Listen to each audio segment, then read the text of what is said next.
tur hiralone si Calvary tlam chunga chuan atlan sa te kan leng za amangai na far chau po kan chani chatuan nun dai ani si thovel zong eng khoni se lom na tur hiralone si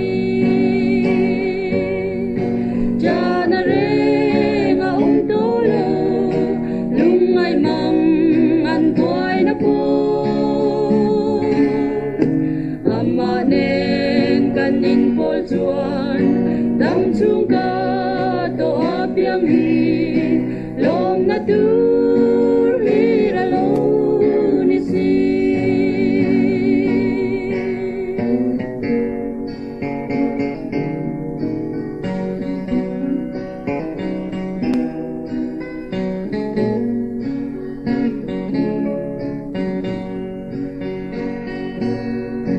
jana re nga tolo lungai mang an toy na po